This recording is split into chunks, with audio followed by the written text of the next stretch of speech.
Hey guys, it's me, Pokemon, and today I want to talk to you guys about Dark Dimension.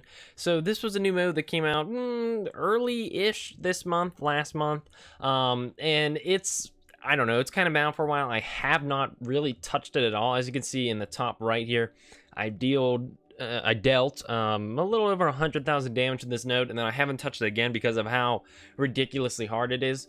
And I want to talk about the pros and cons of the mode, because that's not necessarily a bad thing that it's so hard, but I think there's better ways to run and everything than they are doing. But as you can see right here, I mean, look at this, like 40,000 power for these kind of characters. I mean, this is crazy. Like the highest we'd seen for a long time was like mid 20,000s. That's where I think a lot of us right now have our best characters, and here they are, like, oh my gosh, like it's crazy what you're up against in this mode. And while I don't necessarily think that's a bad thing, I enjoy when these kind of games have an end game, sort of a challenge. Future Fight has lacked that for a long time. They might have actually got that with the most recent patch of the gigantic boss, but there's just no point to grinding in Future Fight anymore because there's no big end game thing that you want to clear. And right now in Strike Force, even though there is a big end game thing that you cannot clear right now, it's not really worth your time.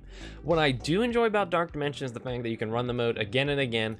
What I do not enjoy are the rewards. And also I want to talk a little bit about the difficulty a little later, but let's start with the rewards. So right now, well, just first off with rewards, a lot of people aren't getting them properly from what I understand. What's supposed to happen is, I asked the subreddit, you're supposed to get 800 sort of, what would you call them, the orange mats per a run of the Dark Dimension. You get those for the first 2 runs, so in total you should get 1600 orange mats, and then you should get 12 full pieces of like legendary gear, I think, like the yellow kind of gear, and then 6 for each run, but only for the first 2 runs. And you're supposed to get 100k gold per node for the first 2 times you run through Dark Dimension. So those are pretty good rewards for first time, you know, to get that many mats, to get that much gear for such a high tier. You know, I think that's really nice that they give it out for the first 2 times through. But can we talk about the 100k gold? Like, that's pitiful. I mean, do you see the power level of these characters right now? Like 100k gold makes no difference really in your roster, especially if you're at the point in the game where you're ranking up characters that are in the 40,000s of power. Like, it's just, there's no reason it should be so little in terms of gold. It should be like 250,000 per node. I think that'd be reasonable. But 100,000, that's nowhere near enough. And on top of that, I kind of want this mode to be something that's repeatable every day. You know, in my mind, the perfect Dark Dimension would be a campaign that you could go into every day. You run through it, you get as far as you can, you collect as many rewards as you can. It resets the next day, you run through it as far as you can the next day. Then, you know, you just keep doing that infinitely. And right now, we only have the 2 tiers of Dark Dimension. We have this tier that requires 6-star characters, and we have the next tier that requires like Gear Tier 13 that doesn't even open up for like 48 days. So that's, I don't even want to think about that one. But in the ideal, you know, Dark Dimension scenario, what I'd really like to see is, along with this requires 6-star one, sort of as the mid tier, and then this Gear Tier 13 is like the uber tier Dark Dimension. I'd really like to see a lower tier Dark Dimension, sort of one that requires 5-star characters that fits a lot more into the kind of level most people are going to have their characters at, because for legendary events like Nick Fury, Iron Man, and Star-Lord, they require you to have the characters at 5 stars. So 5 stars just much more of like everybody should have way more 5-star characters than 6-star characters.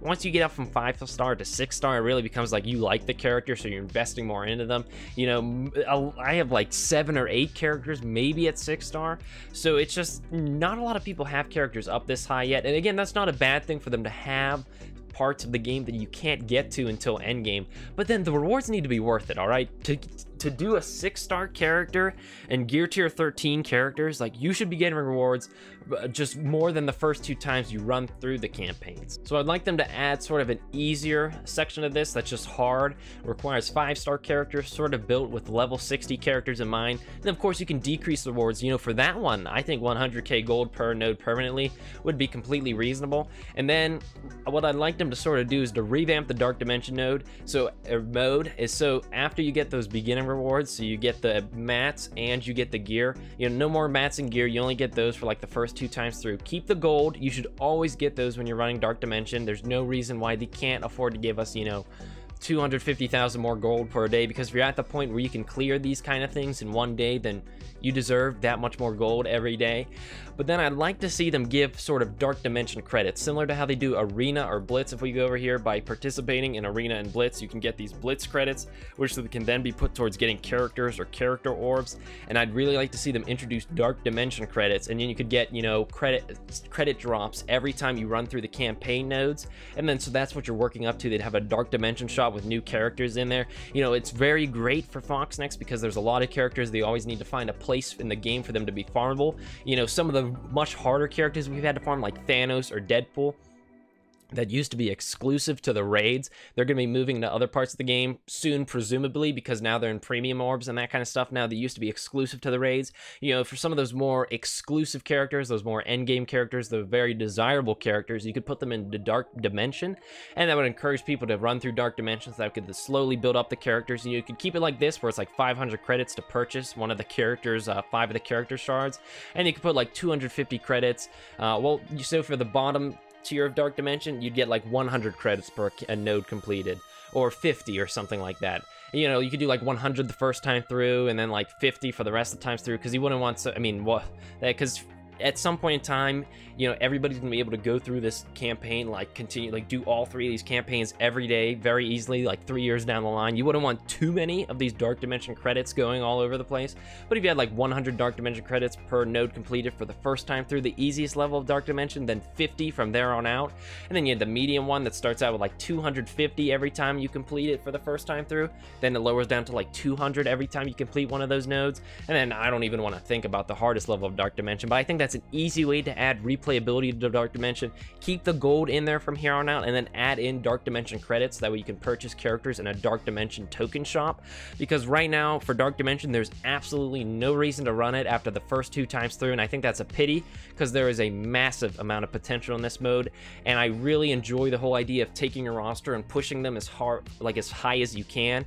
You know, with these 3 different Dark Dimension campaigns, I'd like it if they reset every day, and when you do the first one, you know, you can't use those first set of characters that you used on the easy campaign in the next campaign. So you're trying to complete all the 3 of the campaigns with your roster, and you can only use everybody until they die, so everybody shares health bars throughout all the roster. I think that's an easy way to add a lot more content to the game. I know, daily grind, but if the rewards are worth it, people will grind. People will do it if the rewards are worth it. That's why some people sit through Blitz. I just can't even do it. But why do you think people do Blitz? I doubt that many people find Blitz to be that fun of a mode, but people do it because the rewards are so great, especially with the things like the Loki Blitz. I mean, you see how much people play the game when you have something like Loki on the line?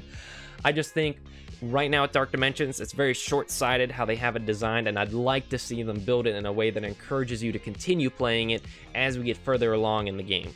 But with that being said, let me know what you think about my proposed changes to Dark Dimension, and tell me down below how far you've gone into Dark Dimension. I haven't even completed the first node. And let's try something else. So every time I ask you guys to subscribe at the end of the video, I know that's sort of the generic YouTuber thing, but I do get more subscribers when I ask that. But I don't want to be generic to be like, subscribe to my channel, just because that's, where's the fun in that? So we're going to set this. All right. So right now I have 2,559 subs. For every sub I have, when the next video starts, I will do 1 jumping jack at the start of the video. We're going to do this now with every video. For every sub I get, I'll do 1 action. And, you know, that encourages you guys to sub. You know, you sub to me, I give you the entertainment of that.